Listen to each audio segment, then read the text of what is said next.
Good evening. I'm Max Rudin, publisher at the Library of America. And on behalf of our president, Cheryl Hurley, our chairman, Ron Daniel, and our trustees and staff, welcome.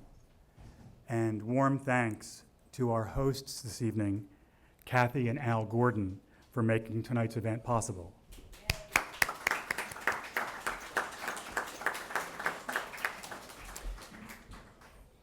For those who may not know, the Library of America is a nonprofit publisher and cultural institution dedicated to publishing authoritative new volumes of great American writers and celebrating, with activities and events like this one, what makes them great. Our program is supported by the Library of America Fellows, our patrons group, a kind of extended LOA family. Our hosts, the Gordons, are charter members of the Fellows. And it's wonderful to see so many Fellows in the crowd tonight. This is the third in a series of annual Library of America events focused broadly on American history, inaugurated by Robert Caro, who's in the audience tonight, and continued last year by A. Scott Berg. It's our great good fortune tonight to have in conversation two giants in their respective fields who happen to be friends and, as you'll hear, co-conspirators in the creation of a remarkable cultural institution. Henry Louis Gates Jr. reinvented the field of African American studies and then went on to reinvent the role of public intellectual for our time. Historian, memoirist, literary and cultural critic, editor and anthologist, screenwriter and producer, his work spans scholarship and the university, publishing and journalism, both print and online, documentary filmmaking, and a hit television series, Finding Your Roots, which unearths the ancestry of famous contemporary Americans and which delivers on a characteristically Gatesian aspiration to tell riveting stories, surprising, entertaining, and poignant, for an audience of over 25 million viewers that illuminate the complex history of race and identity in America. A Library of America trustee since 1997, he is editor of the definitive LOA edition of Frederick Douglass's autobiographies and co-editor of a volume of 10 slave narratives, cornerstones of the Library of America's list of essential African American works. Ask Glenn Hutchins his job description, and he'll say capitalist. That's true.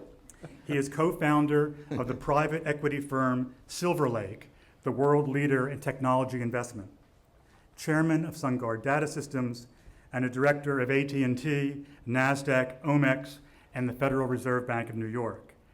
And those are just some of his day jobs. The full scope of Glenn's interests, passions, and energies is astonishing. He helps to sustain and shape institutions ranging from the Brookings Institution to New York Presbyterian Hospital to the American Academy of Arts and Sciences, and since 2013, with his friend and intellectual partner Skip Gates, the Hutchins Center for African and African American Research at Harvard. The Hutchins Center is an object lesson in cultural institution building. It unites 9 entities, including the Du Bois Institute for African and African American Research, the Hip Hop Archive and Research Institute, and the Ethelbert Cooper Gallery of African and African American Art, to create what Glenn calls the unmatched juggernaut of African American studies. Skip has said, as long as there's a Harvard, the study of people of African descent will have a place. We have created something that has permanence. Tonight we'll hear more about the center and some of the intersections between its mission and the Library of America's, connecting Americans with our complex past, celebrating vital traditions of American high and popular culture, and a shared belief, deep and abiding, in the crucial importance of humanities education. Please welcome Henry Louis Gates Jr. and Glenn Hutchins. I then have to kick off the conversation with the first question, so here it goes. Can you tell us how the Hutchins Center was created and why? You want me to start? No, I'll start. Okay, you start. Because I'm going to tell the first half of the story, you tell the second half. Okay. So does that sound all right? Sounds good. So the presidents of Harvard used to come visit me. One of them was a well-known English professor.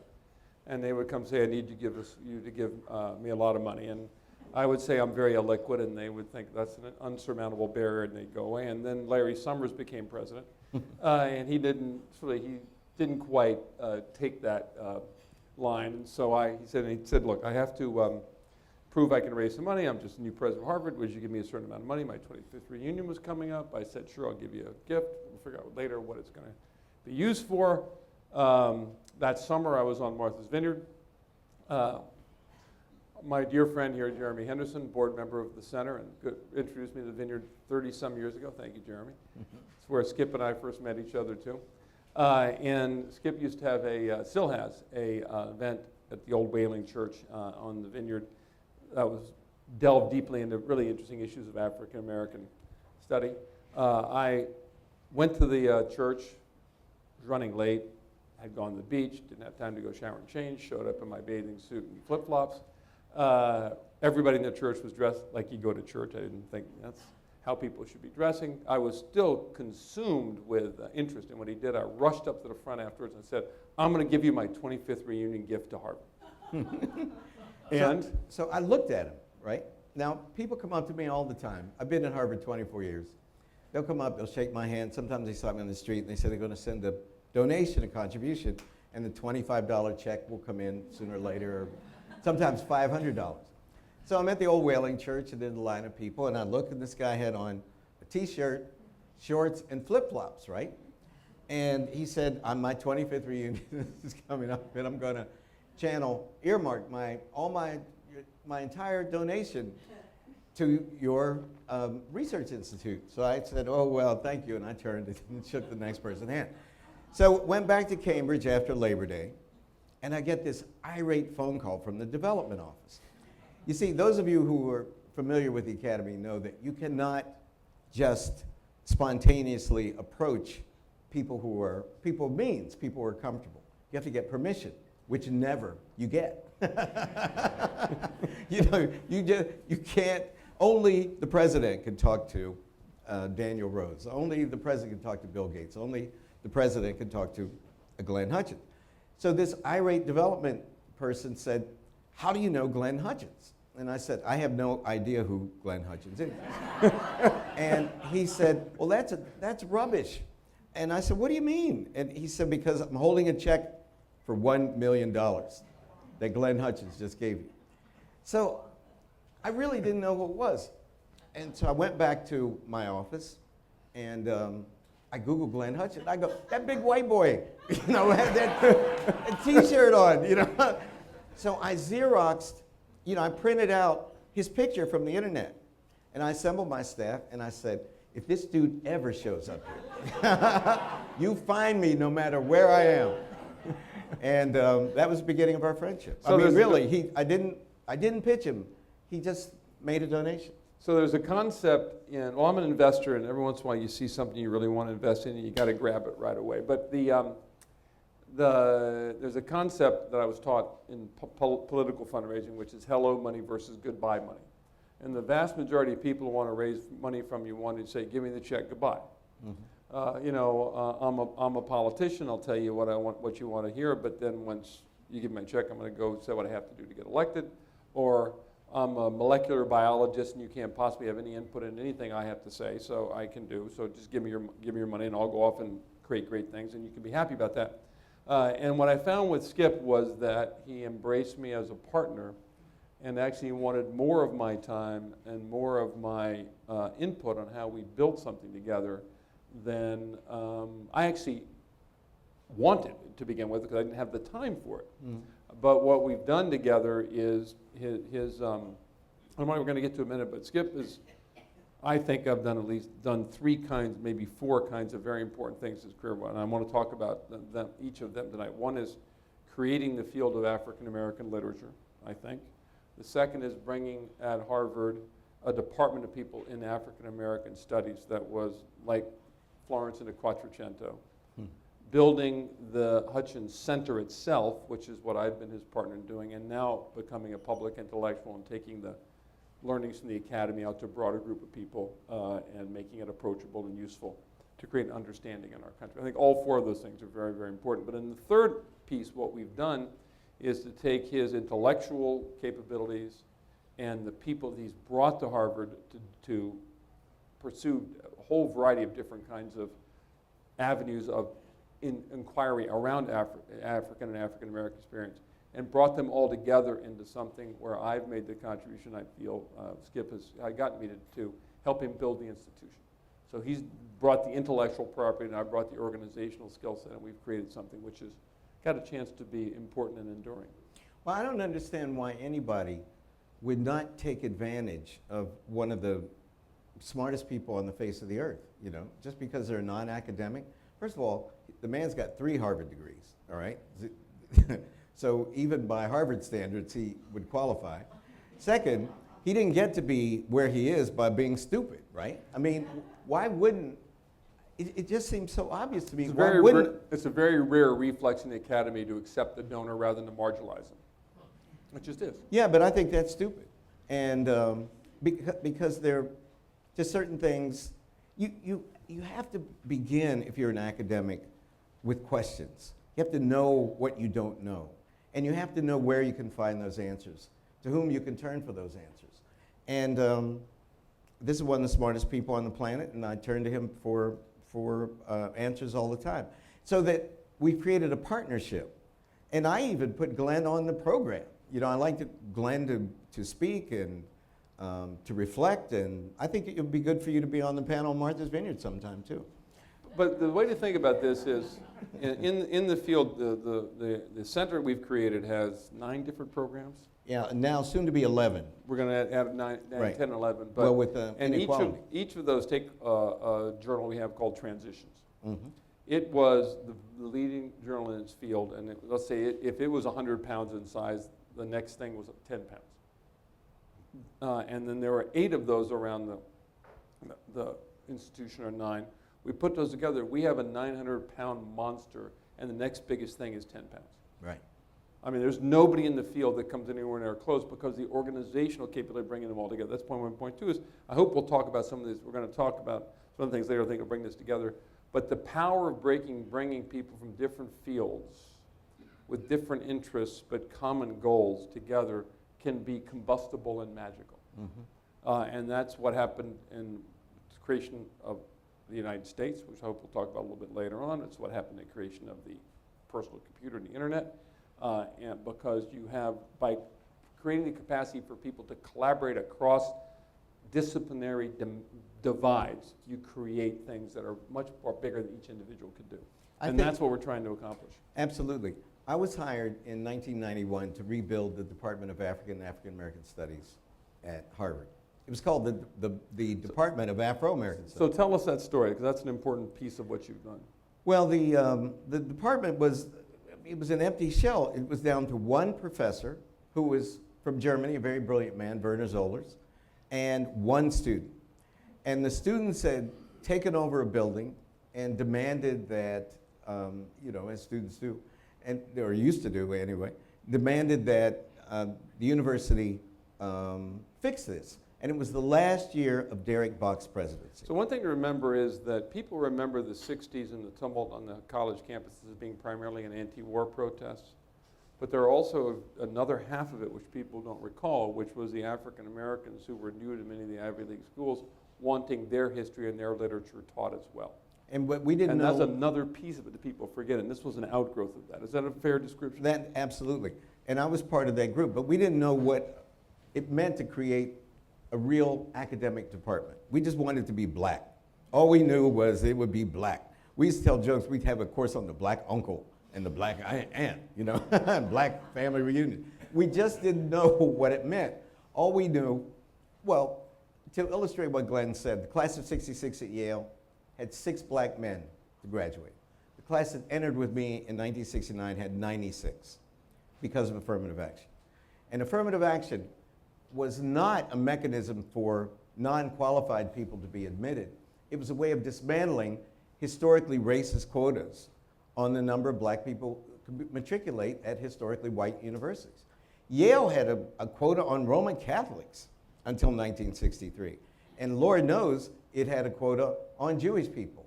So what affirmative action did was allow us to compete in a real way and to show up and perform for the first time in an unrestricted way. So we get there, and there's no black presence in the courses, so students demanded that, and they created programs. But many of these programs or departments were embarrassments, really, academically. They were created so the students would not blow up the library or burn it down. And many cynical administrators just figured, if we can only get these kids out in 4 years, right, these academic institutions will implode. And we could say it was a mistake and then just move on. And that's basically what happened at Harvard. And there were some places where Afro-American studies was great, like at Yale, really, really great academic entity. But at Harvard, it never really got off the ground. Harvard in 1981 hired a brilliant historian, Nathan Huggins, who hired this man from Germany, Werner Solers. But they were the only two people there. Everyone else was transient. And they had a handful of students. Then Nathan died of pancreatic cancer, leaving Werner Solers. And that's when the students took over the building, and that's when Henry Rosowski called me. So I hired Anthony Appia, my dear friend, who's a genius. And we had been together at Yale, at Cornell, at Duke, and now we had a chance to build African and African American studies at Harvard. Why, you might ask, was this important to me? My PhD, my BA is in history. I was a Scholar of the House at Yale in history, American political history. And my PhD is on the 18th century in English literature from the University of Cambridge. So why was it important to me? Well, I think that the last barrier for African Americans to cross in terms of victories over racism will be the barrier of intellectual prejudice. The belief that somehow we are naturally inferior. And I think that that's an attitude that's pervasive, not only, as I've found, unfortunately, in the United States, but in Europe, and even in Latin America, and even in Asia. People think that somehow, in general, this is a horrible generalization, that people of African descent have athletic ability, but you wouldn't turn to them to populate a department of physics or math. So to me, creating an academic entity at one of the world's greatest institutions, full of brilliant people, white and black, gay and straight, American, European, African, Jewish, Christian, Muslim, Hindu, wherever they came from, built on the most sound and rigorous academic principles, would be an implicit political victory for our people. And that's what I set out to do. And I'm very pleased that I think that that's what we did. And what I did was, you know, if you surround yourself with smart people, you become smarter. And so I picked very carefully people who were secure, brilliant, Anthony Appia, William Julius Wilson, Evelyn Brooks Higginbotham, et cetera, et cetera, et cetera. Now we have 37 professors. We have the largest African language program in the world. We teach 39 African languages a year, larger even than the School of Oriental and African Studies in London. And so we built the department, and an outgrowth of that was building this research center. There are 25 research centers at Harvard. Departments are pretty much have tunnel vision. But with the research center, you can be interdisciplinary, you can invent new programs outside of a particular field. We could be Pan-African, we could do Africa, we could do Latin America, we could do Black America. And that's what I wanted to do. All I needed was to find a donor who believed in that vision. Your turn. No, I would just say, we'll probably change this topic to some other things now, but I would just say that every time you think, you know, we thought we live in Obama's America, and it's we've transcended race. 2 summers ago, Skip and I were sitting together on a couch. You were staying at our house on the Vineyard, and we'd gone our separate ways for the evening, came and sat down, and we watched the news of the Trayvon Martin decision. And Skip had a whole stream of texts and tweets and emails from friends saying, a black man will never get justice in America. And I had a text of the same thing from a group of my friends saying, the bar to find someone guilty, beyond a reasonable doubt is so high. There's completely different perspectives on that experience we're all having in the moment. And so I think it's just very, very important to create the context in which we can, and so you should talk a little bit about your life as a public intellectual, taking what we've learned from the academy and make them accessible to people in ways that we hope will promote understanding. Absolutely. So that we want rigorous academic work done, research done, but we also want to translate that kind of work that's only accessible to specialists into forms that have broader appeal. So we don't ask everybody, we don't ask William Julius Wilson to go on television. If he wants to go on television, that's great, because he does sociological studies that'll have enormous import. But somehow, there has to be a trickle-down effect between academic, rigorous research and public policy or popular consumption. And I think that Harvard's had a long tradition of that. I mean, go back to Emerson, go back to Thoreau. What were they, if not public intellectuals, right? So not every university respects public intellectual work in the same way that Harvard does. Go figure. I didn't realize that until I got there, but that is a very important So if you look at what's happening today recently, last month in Baltimore, for instance, surprised no one associated with the center. Bill Wilson's work, When Work Disappears, what are his other couple of famous books? The most important is When Work Disappears. The Declining Significance of Race. All about the dysfunctional culture in Baltimore. He identified that as the most dysfunctional city from a sociological perspective in the United States 25 years ago. Raj Chetty, and people follow Raj Chetty's work now. If you haven't, you should. Raj is an economist who is on his way to winning the Nobel Prize, who's just done amazing work using big data techniques on mobility in the United States. The worst city in the country for mobility, Baltimore. The work that Bill Wilson did was used as inspiration by a police reporter who was working in Baltimore to write a television series that became called The Wire. And so that was translated into something which was consumable and accessible for people. And now we're in the process of taking some of those understandings and bringing them forward to use them to design policy prescriptions, to try to help design a set of policies that have been to kind of address some of these issues that are now on the forefront, but that the scholars have known about for a quarter century. Absolutely. See, we started with the humanities and the arts. And then, over 24 years, we've gone more deeply into the social sciences. And now with the new initiative that Bill has designed with Glenn, we're going to jump into public policy, which makes me very happy.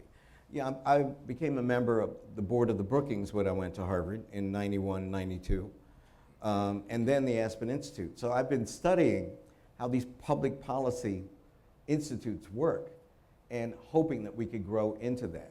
So we built an art gallery because Harvard refused to collect African or African American art. So one of my classmates from Yale gave us a ton of money, and we built this beautiful, beautiful art gallery. And that opened 2 years ago. And now the Inequality Project will be born in collaboration with the Brookings. And that's very, very exciting. And I want to cover the tricontinental approach, Africa, the Latin America, the Caribbean, and the United States, and the interdisciplinary approach, the arts, the humanities, the social sciences, including public policy. And I think we're just about there, so it's really good. By the way, I made a list because I could never remember. The Hutchins Center is composed of the Du Bois Institute, named after the greatest black intellectual in history, of course, the Afro-Latin American Research Institute, the world's first and only hip-hop archive and research institute, the History Design Studio, a new project from an historian of science, Evelyn Hammonds, called the Project on Race and Gender in Science and Medicine, the Jazz Research Initiative, the Ethelbert Cooper Gallery of African and African American Art, the Image of the Black Archive and Library, Transition Magazine, the Du Bois Review, which is all the social sciences, and then the new inequality program. So that will be our 11th entity within a 23,000 square foot structure in the middle of Harvard Square. So that's a good thing. It's something I'm very proud of. And by the way, before I start interviewing Glenn, several members... Interview me? Well, I didn't know that. Yeah, that's right. Several members of our board are here. So Yes, right. Would you please all stand up, please, so they can Jeremy. see you. Jeremy Henderson, Dan and Joanna Rose, Rose. Bennett Ashley. Come on, Bennett, stand up here. Come on. Louis Jones. Keep standing, Louis. Louis Jones. There we go. Oh, and Henry McGee. There Henry you are. McGee. Bravo. Thank you, guys. Bravo. So, Mr. Hutchins, social studies major. I would have expected you had majored in economics before you told me this. Why did you major in social studies? Do people here know what social studies is? No. I don't even know what it is.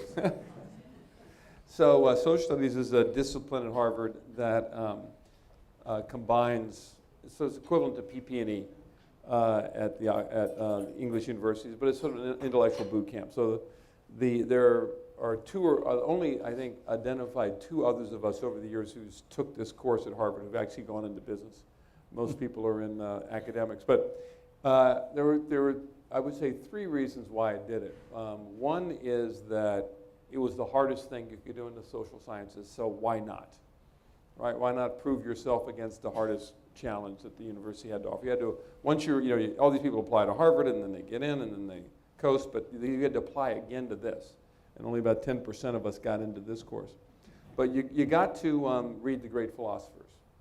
And you had to read them in their words, no analysis, over the course of the year. So you read Locke, Rousseau, Hume, Descartes, Burke, Durkheim, Weber, Marx, Freud, Hayek, Schumpeter, and Rawls. That was the year. You spent time reading that. And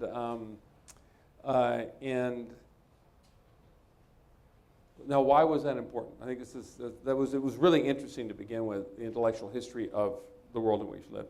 But the reason why that was important, as I've thought about it over the time, is the power of ideas. And this is why I think the Library of America is a really, really important thing to do.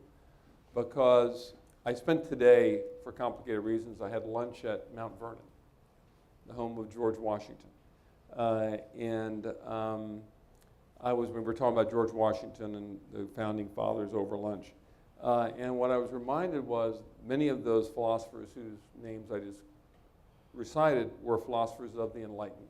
Mm-hmm. They created the ideas that found their way into the Declaration of Independence and the Constitution of the United States. The power of those ideas were so important that they created these documents that laid the groundwork for what I think is the indispensable nation. By the way, last time I was here, Thomas Flexner, who wrote The Indispensable Man, which is a great biography of George Washington, was asleep on the couch in the library. And I think he wrote a lot of that book here in the Century Club. And then George Washington, whose house I was having lunch in, was asked to take the idea of the Declaration of Independence and lead a revolution that flowed from that. And he was later asked to take the ideas that were embodied in the Constitution and create a government and be the first president of it that flowed from that. So you went from the ideas of the best thinkers in the world, just about philosophy, to their manifestation in a series of political documents, to their implementation by the person I think was the greatest American. And that's why it interested me. That's beautiful. How did you become a capitalist and when? This is a good story. So can I tell the story this way, the way that we experienced it? So Skip, when everybody remembers when Skip was going to leave Harvard, remember that he was going to go to Princeton. With Anthony and Cornell. Yeah, and that was just a sort of an elaborate ruse to negotiate more money from Harvard. That's a different thing. And I knew he was never leaving. But he did take a sabbatical in the Institute for Advanced Studies at Princeton, and I went down to visit him, and we went for tea in the afternoon. No, coffee. I thought it was called tea. Was it No, called? they as opposed to, they do it at 3, not at 4, and coffee, not tea. Yeah. But T.S. Eliot, it wasn't T.S. Eliot who wrote the book, The Cocktail Party, or the little short story, which was based upon going to that event at the Institute for Advanced Studies and meeting all the intellectuals you met there. And so we were there, and one of them, I won't use his name, but one of the great philosophers of the modern era walked up, and I was so excited because he had taught me in the social studies program at Harvard, and I said, "Come on, introduce me to him." So he comes over, and he very little haughty kind of said, "Oh, you're a social studies student, what have why did you become a capitalist?" Because I define myself as a capitalist. That's as opposed to a Democrat or Republican, by the way. People say, "You're a Democrat." I say, "No, I'm a capitalist." And I said, "Well, you guys taught us a lot about Marx in the class at Harvard, and you taught us that Marx believed the world was divided into people who were the means of production and people who were the owners of capital. And I decided I want to be one of the owners of capital." And he said, "That wasn't what we had in mind." That's a true story. Glenn said, "I owe my success to you." And the That's man, right. I owe my success to you. And he feigned mine. "Oh, surely that can't be." You said, "Yes, your analysis of base and superstructure was so convincing, I realized it was never going to change, and I decided I was going to become a capitalist." That's what he said. So it was great. But you had to be there, I suppose. But you were born a capitalist, don't you think? No, I was. I think that people ask me what. Well, it's an awkward thing to talk about. But the way that I think I'm unlike many other academics is that I'm entrepreneurial. Now. That's right. I think it's a good point. Yeah, I'm entrepreneurial. Because you build something. But I'm genetically entrepreneurial.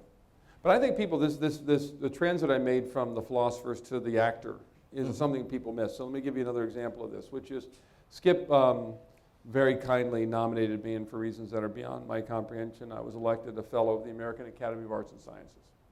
And so I went up there for my induction ceremony, and I studied it, and I realized that from the very beginning in 1760, 3 people came together to form this academy. One was an academic, Bowdoin, who later founded Bowdoin College. One was a politician or a political actor named John Adams, and the third was a businessman named John Hancock. And from the very beginning, they understood that those 3 things together were going to create this great nation that they were trying to build. Intellectual development, political development, and commercial development. And either of the 3 without the others weren't going to work. Absolutely. And that's the model that we use. And that's the point of it. And so I think understanding that this combination of political rights, democracy, and capitalism that makes this country work, people have to understand that there's a real virtue and importance to what we do in commerce. So, for instance, I stood up at they asked me to give a talk at the dinner, and I stood up and I said, looked around, and there were physicists and people from the political sector and people who had written books, and Bruce Springsteen, and this massive array of people had nothing in common. And I said, all right, I know there's one thing we all have in common. And I said, what's that? We all have a smartphone in our pocket. And everybody, yeah, we all have a smartphone in our pocket. And so this commercial creation is something that unites everybody across all of those different disciplines. And by the way, was the modern sort of embodiment of what John Hancock, John Adams, and James Bowdoin, I think was his name, had in mind when they created this academy and contributed to this great American experiment. Let me ask you, you want to go on some questions now? Yeah, but I got 2 more questions, then we'll open it up to you. You can ask us anything you want. Because I know you, I know that you love Shakespeare. And Glenn has seen productions in England and the United States, I guess only, of 75% of The plays, yeah. Shakespeare's plays. That's because the other 25% aren't produced very often. Right. But that's a different thing. So why? What is it about Shakespeare might sound like an obvious question, but what is it that floats your boat about Shakespeare? Well, I'm going to make the same point I've been making in a different way because I think this is really, really important. By the way, Jeremy over here is one of my partners in this enterprise. We see a half dozen different Shakespeares performed every year, and I can't really read it and get anything out of it. I have to see it performed, and I think this is what's really important. I talked about collaboration across disciplines, across what people do. Shakespeare was a man of the theater. And when they there's a really good book apparently out now. I've read the reviews. I want to get the book about Henry Folger, who collected the first folio, all the different first folios. And Stephen Greenblatt reviewed it. A good review. And Sunday, yeah. Stephen's a good friend of both of ours. Shakespeare never intended these plays to be read. He never even proposed them for publication. The way they got them to be published was that people collected the prompt books from the theaters and put them into a place that could be. So what Shakespeare did was, I think, the two kind of things. One is Harold Bloom calls him, he invented the human. He invented this notion that there was something internal that was going on with people as opposed to just the Greek hero acting in the world. And, but he also had a collaboration with the actors that made the plays come alive in a way that I think has created magic. And it's just like the collaboration from Locke and Montesquieu and Hume to George Washington, from, if you've read Walter Isaacson's book, Ada Countess Lovelace, the daughter of Lord Byron, who created the first mathematical questions that led to the PC, to Steve Jobs. And the same thing is the collaboration between Shakespeare and his actors led to today a series of meetings that are still as vital, relevant, and important, and magical and poetic as they were then. And I think that the magic in that is what we're trying to do at the Hutchins Center as well. Oh, final question. Would you ever hire a humanist at Silver Lake? I mean, guys, these companies come to campus, they recruit, and everybody's a social studies major, an econ major. So what happens if Silver Lake is recruiting and someone with my background, a history degree, an English degree shows up? How would you guys judge him or her? Do you want the truth? Yeah, I want the truth. Almost certainly not. But I think that... Why?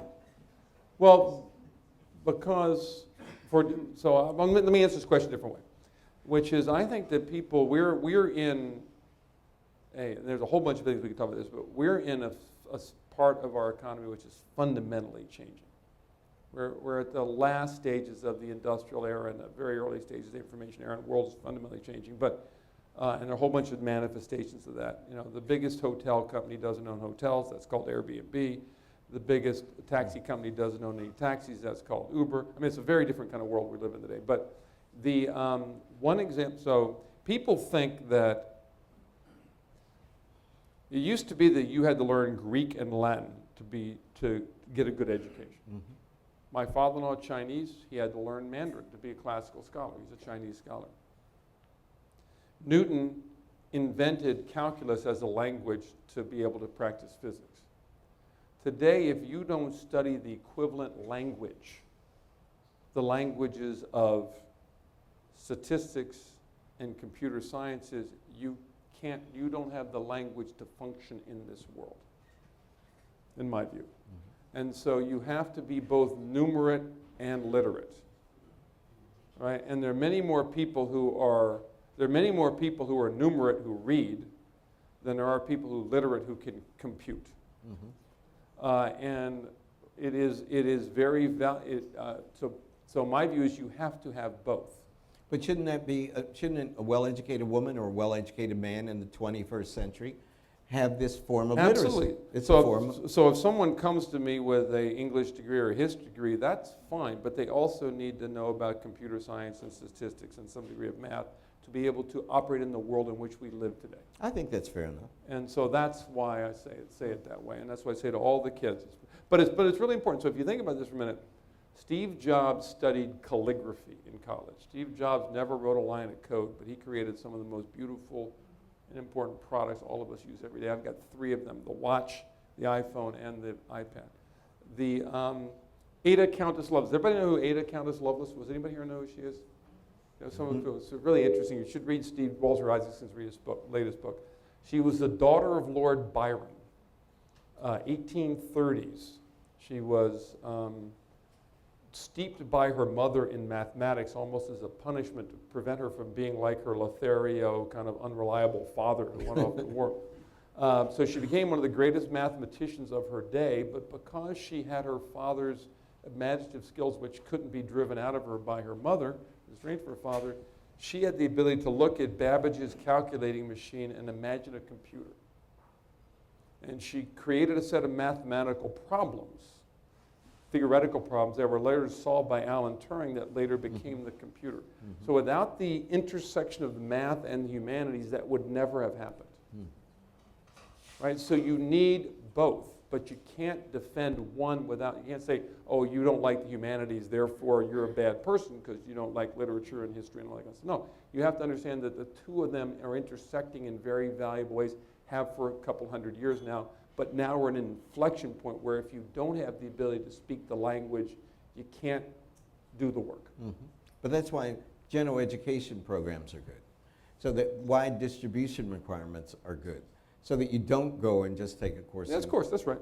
You know, courses in computers or just courses in English. You know, you have to be educated for 21st century world economy. And so that makes sense. Finally, what are you reading? This is the Library of America event. What are you reading? We'll go into this. I'll just give you a little. I'm reading about Bitcoin. Now, what's Bitcoin? So Bitcoin is this is for a later time, but Bitcoin is to value what the internet is to information. Okay, so break it down. So it's and this will be for another time, but this last thing, and we'll get some questions. So I think there's a very good chance that the Bitcoin protocol, which is equivalent to the internet protocol, will be is a technological means by which value can be transmitted around the world, cost-free, frictionless, instantaneously, and without any trust involved. And it'll fundamentally transform it. I think it'll have a manner of. Let me give you an example. I think it'll fundamentally transform the content industries as we know it today. Transform what? The content industries, the people who write stuff. You mean like people in this room? Yeah, exactly. All right. So I'll give you an example. So today, people think on the internet that content should be free. That's the reason why nobody can afford reporters anymore, because all the information's out there on the internet. Imagine though, if you could choose to pay 1 penny or a tenth of a penny to read something. You'd probably do that, right? Today, it can't be afforded by the credit card companies or the payments processing companies because they can't process a payment for a penny. It costs more than a penny just to process a payment. Bitcoin will allow you to do very, very small payments globally instantaneously. So if you're the person who writes the article that 300,000 people read, and you pay them, charge them each a penny to do it, you make $30,000, you can make a living. So it has a chance to fundamentally transform the way in which we consume and pay for content, as an example. So it could revive this world of people actually doing reporting, research, and writing that people want to consume, and people who will make small, who are willing to pay a tenth of a cent, a penny to read something. You'd pay a penny to read an article. You might not, and I think it'll has a potential to revive the world of content as we used to experience. But does this mean that people who live in an economy composed of pennies, I mean the third world, all of a sudden will have more access? Oh, sure, of course, yeah, around the world. So it's a good thing socially. In very important ways, and there are a whole bunch of other ways of thinking about it too. But anyway, so I've been reading a lot about Bitcoin. Stay tuned. Well, what book should we read about Bitcoin? Let's see, you can't really read. That's where you gotta. I don't know. That's a good question. This is like the secret. Okay. Why don't you, Max and Cheryl want you to ask us questions, and we'll take questions from. Just stand up and identify yourself. Yes. You mentioned that you are genetically predisposed to be a capitalist. Entrepreneur. Entrepreneur, I said. So can you tell us something about your genetic predisposition? Yeah, Helen Vendler is a great literary critic and is a fellow university professor at Harvard and a dear friend of mine. And she asked me that about a decade ago, just out of the blue. She's from an Irish working class family. And, you know, we were drinking wine and, you know, I hadn't really thought about drinking it. wine? But it broke my heart when I was growing up. I grew up in a paper mill town in eastern West Virginia, halfway between Pittsburgh and Washington. And I would see people who had these dreams and had no way ever of realizing these dreams. And it used to break my heart because even as a kid, I knew they were never going to get that store or they were never going to accumulate enough wealth to do something that they really wanted to do. And when I got to Yale, I realized that in the history of black institutions, except for the church, our people had been doomed, cursed. There are a few other exceptions, the insurance industry, life insurance policies. But we were doomed to reinvent the wheel, right? To never gain access to how America really worked, the promise of America. You know, being able to buy land or accumulate capital, however, you know, being able to make Wall Street work for us. And I was determined to try to figure out, A, how the system worked, and B, if I ever was in a position to make it work, well, for myself and my family, of course, like anybody, but for our people. And that made me an entrepreneur. When Max quoted my line about there will always be a Hutchins Center at Harvard, it's because we have an endowment. An endowment means that you have a place at the table. And as soon as I understood that, then I wanted to get an endowment. Then I had to learn, well, what is an endowment? How do you get an endowment? Then you have to, you know, find people to when I was hired at Harvard, I was told that I was the first professor in the history of Harvard to request a meeting with the entire development department. The development department at Harvard could people the Empire State Building, you know? I mean, these people are geniuses at raising money.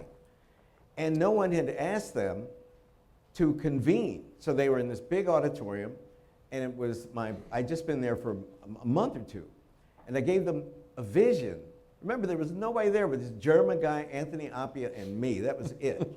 And I said, I want to build this great thing for our people to have Harvard to be house the greatest center of African and African American study. And you can't fake that. You can't fool people. Because, I mean, that's my vision. That's the thing I'm passionate about. And it's compelling. When people see you embrace or embody an idea, it's seductive. And you can't be reading a script. And I got a standing ovation from these people. So, let me have a sip of water. I told them that I had the dream, but I didn't know how to raise any money. I could get an advance for a book or something, but I didn't know how to raise money to build an organization. And they said, okay, this is how you do it. And that, you know, and there are just ways to do it. You can't just stand up here and pass a plate and say, our building, we can't pay the rent, and can you all give us $5? You know, it just doesn't work. It's seduction. It's a long-term relationship, and people falling in love with your idea. And you have to learn that. You know, you have to learn how to defer gratification, as it were, defer the request. And they taught me that. And they would say, somebody offers you $25,000, can give you $25 million. You might not want to take it. You might want to wait, and you know, but you wouldn't know that. You wouldn't understand that. And so I was smart enough to ask because I had a goal, and my goal was larger than myself. It was really, the thing that I said earlier is really important, that people think we're natural athletes, or we can sing and dance, and that's it. And I wanted to be part of the generation to reverse that forever. You know, when I was growing up in the 50s, and Dan Rose and I have talked about this, and Joanna, the blackest thing you could be was an educated man or an educated woman, not a basketball player or an entertainer. That's just the way it was. We respected athletes. Don't get me wrong, they were heroes. But the real heroes of the race were Martin Luther King or Thurgood Marshall, Mary McLeod Bethune. And a terrible thing has happened in the black community over a long period of time. And we have tremendous wealth gaps within the race. So the black upper middle class has quadrupled since the day Martin Luther King was killed. The black upper middle class has quadrupled. But the percentage of black children living at or beneath the poverty line is almost identical to what it was the day Martin Luther King was killed. And no model predicted that. One of the things Bill Wilson's Institute within the center will figure out is how that happened, A, and B, what do we do about it, right? So I just didn't want to be part of the Heartbreak Hotel Brigade one more time. You know, someone sitting in a bar saying I could have been a contender. Someone sitting in a bar saying, you know, we really could build a great center of African, if only we had $100 million. You know, I didn't want to go out to check out of this life not having interrupted that cycle, reinventing the wheel. And I think in a way that's what I was put on earth to do. Yes. You pick, the lady with the microphone. Yeah, you get the choice. Thank you. My name is Kanti Rai, and I'm a physician, treat leukemias. And as Max Rudin says, the two of you are truly geniuses.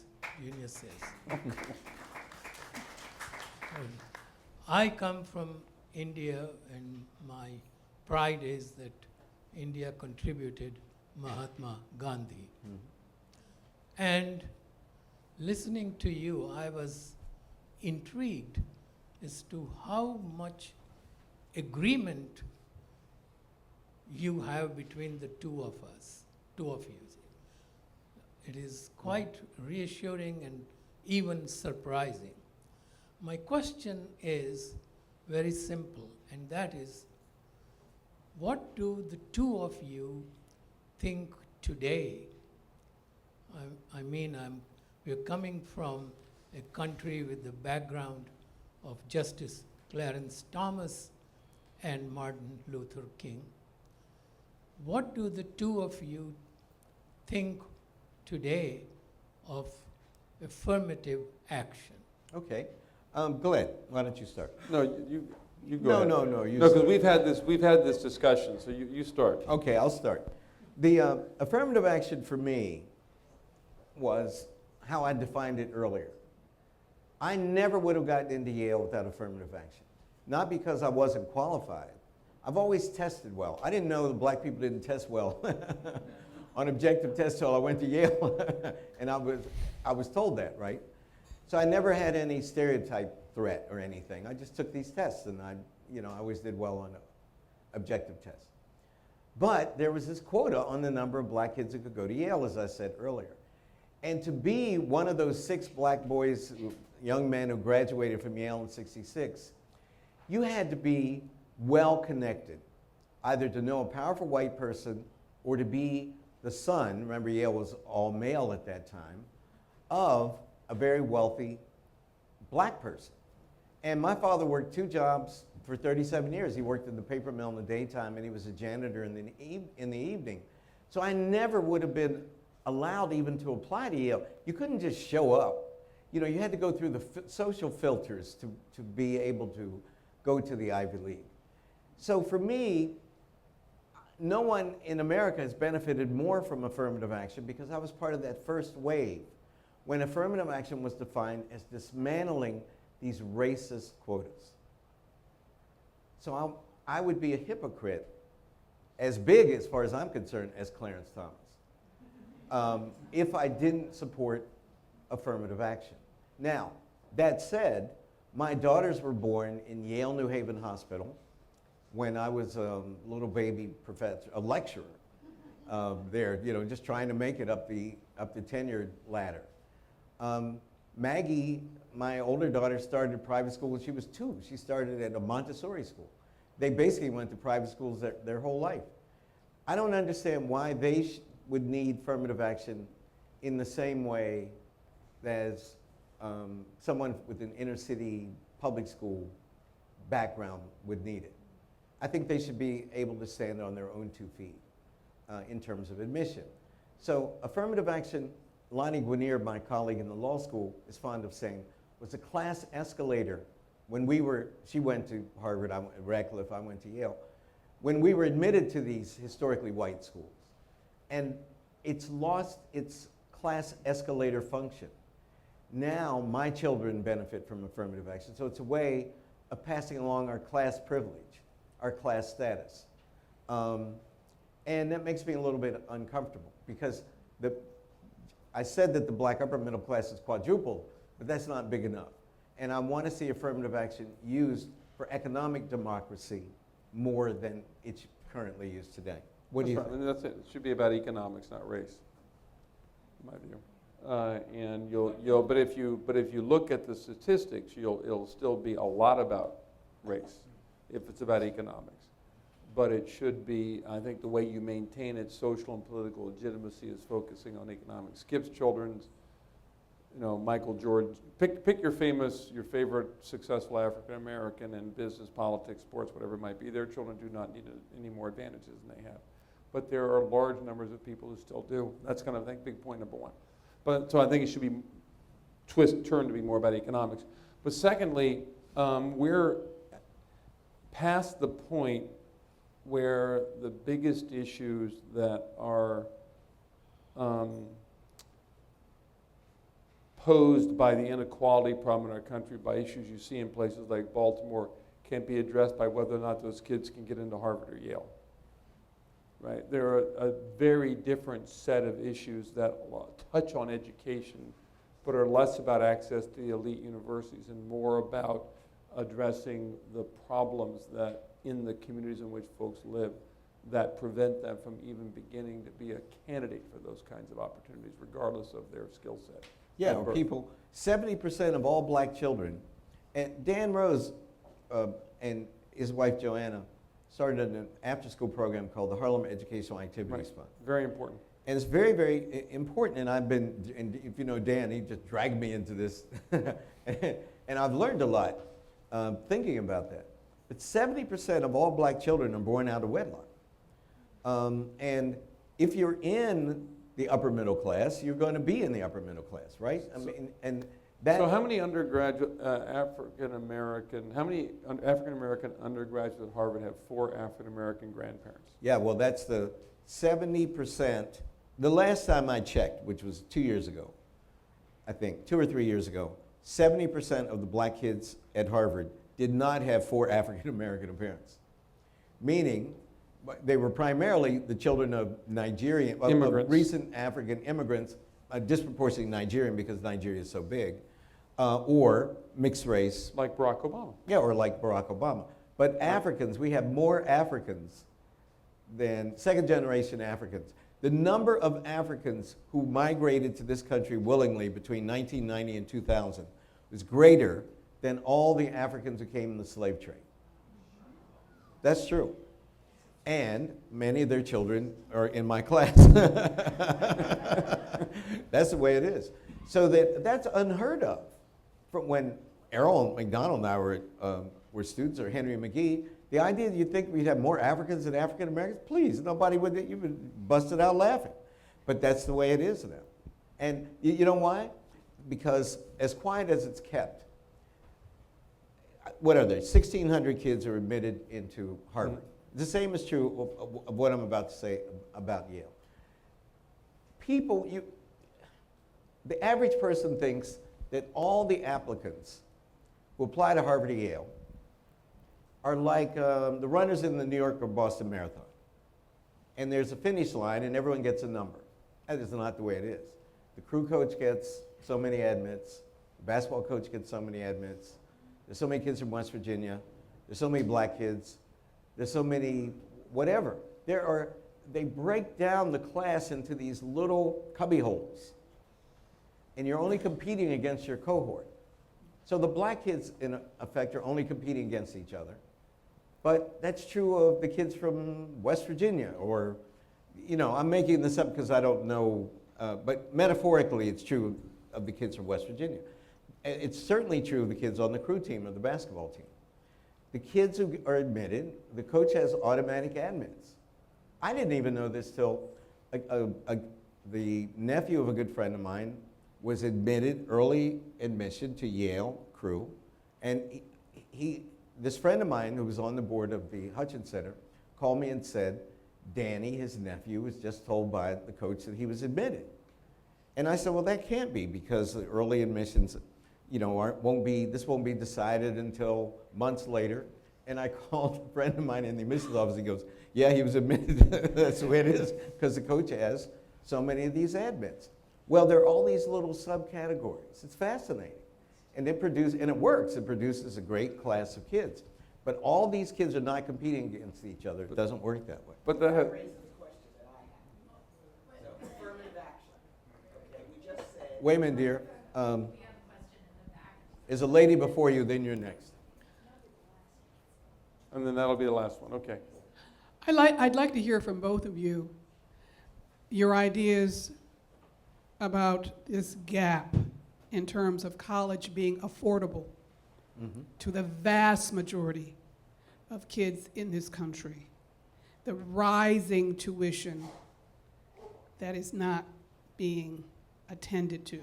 And college itself is becoming unattainable to so many. Why don't you tackle it? Me?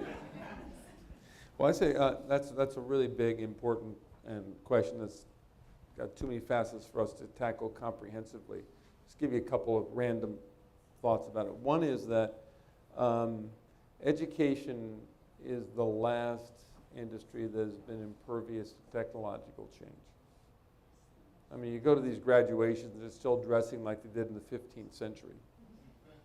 Right? I like dressing like I know, but it's ridiculous. And so I'm on the board of AT&T, and we're having to completely retrain a workforce to go from the analog age to the digital age, one of the largest workforces in the country.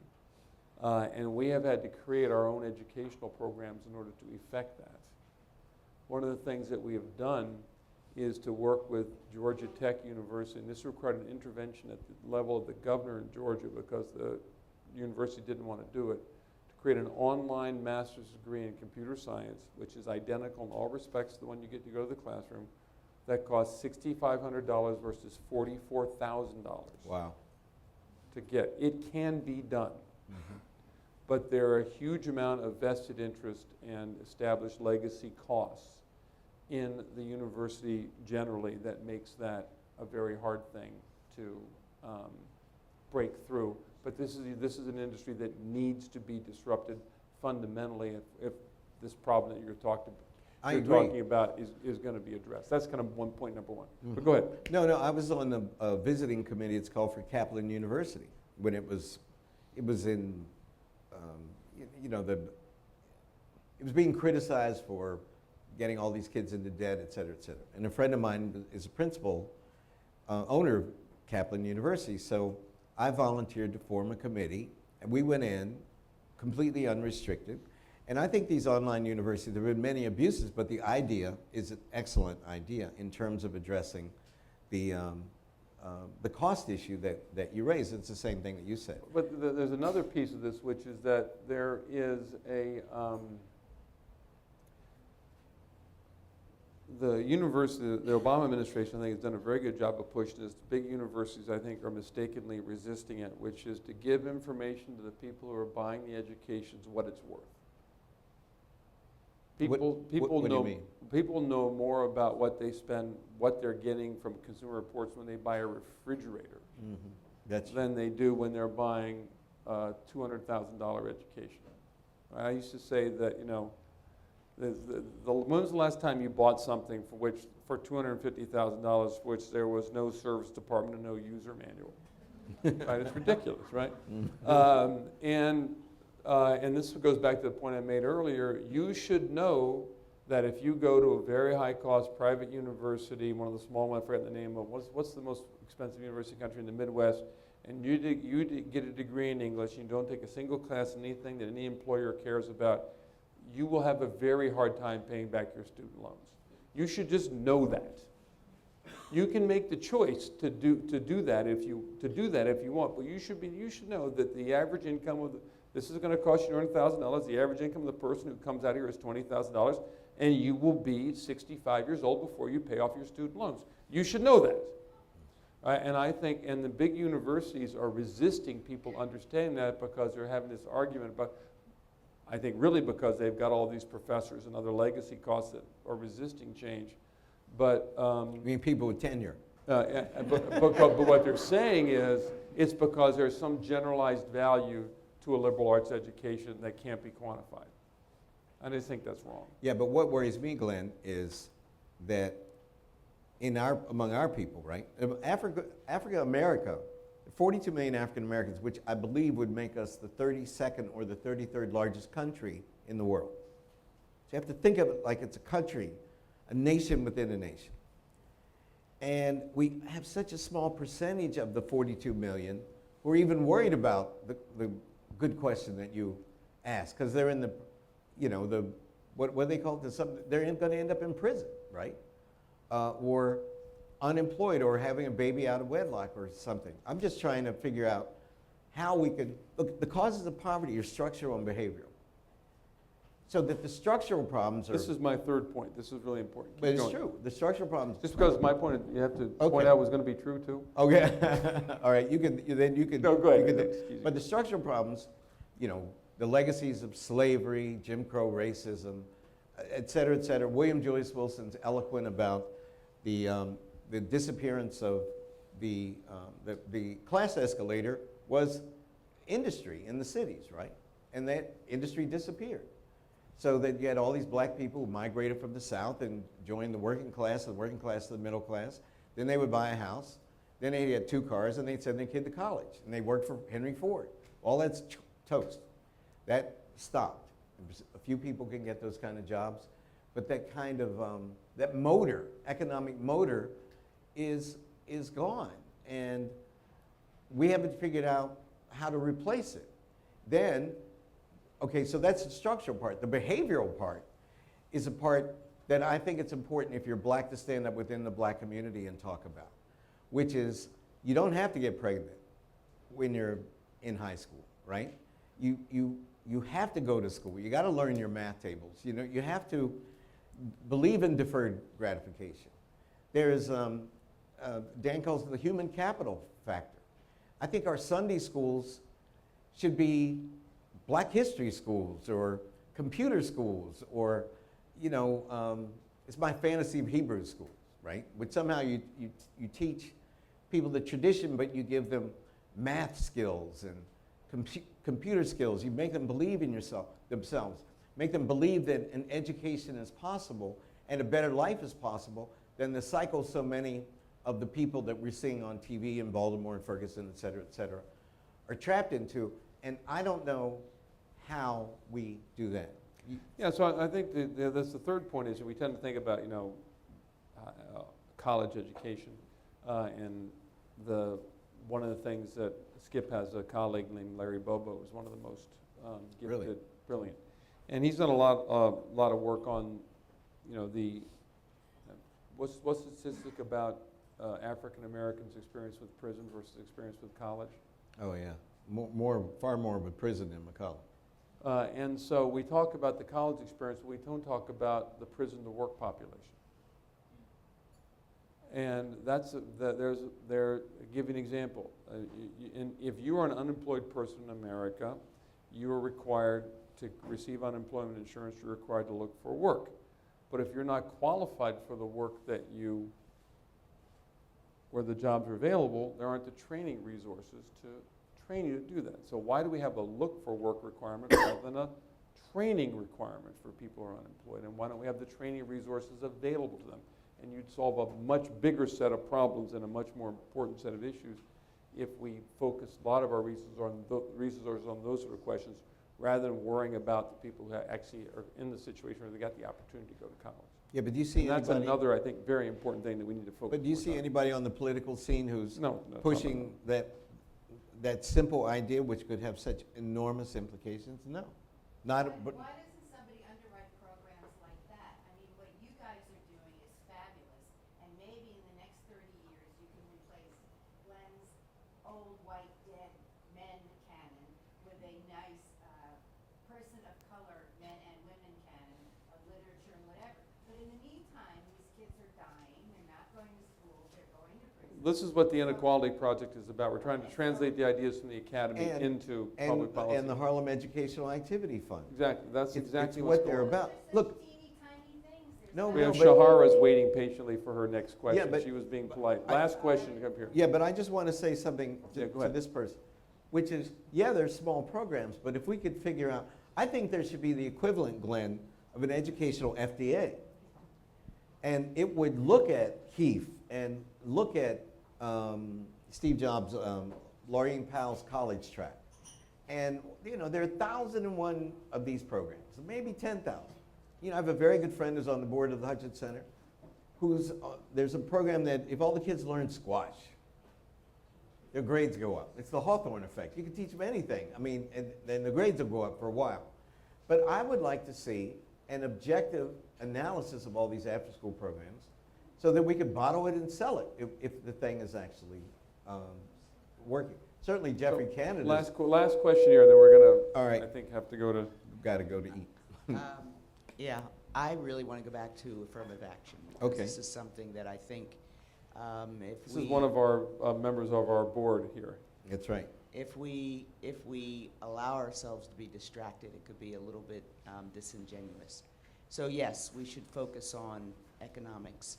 However, when you talk about the crew team, you talk about the orchestra, you talk about the choir, and the hundreds of other areas where there are set-asides, those are all affirmative action programs. And no one's talking about looking at them in terms of strict economics. All of those affirmative action programs are still in effect. And those parents of those kids could be multimillionaires. It's irrelevant. That's true. So the question gets to be, why all of a sudden are we talking about minority kids and the fact that we have to get away from affirmative action for minority kids? We're not talking about getting away from it for any of the other affirmative action areas. What's the difference? Oh, for me, let me clarify. Good question. I just want more of the black kids in my classroom to be poor kids and not just the children of my friends who went to Ivy League with me, right? We have, most of my students who are black are just very well-heeled people. There's nothing wrong with that, but I just want to see the percent of the size of the black middle class and upper middle class increase, and right now we're in stasis. We're just perpetuating our own class status. I don't want my kids not to get into Harvard, but I just want more poor black kids to get into Harvard. I don't see anything wrong with that, but I do see a shift in conversation that is saying affirmative action should be about economics. I don't disagree.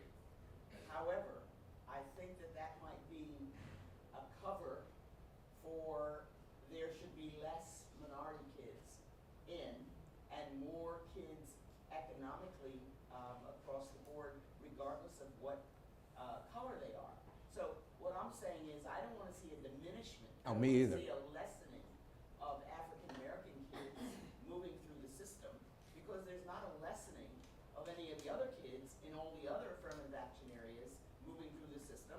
Why should there be a lessening of African American kids? No, and I hardly agree with that, and you know that.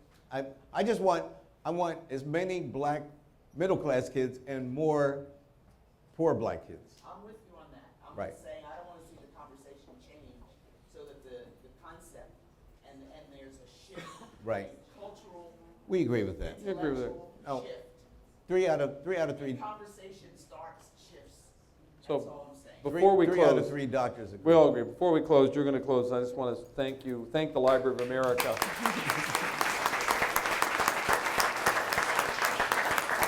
Well, I've been a subscriber from the very beginning of the Library of America. I got a wall full of books in my house. I wish I'd read more of them, but I just want to thank you very much for what you do. You're a great organization. Thank you.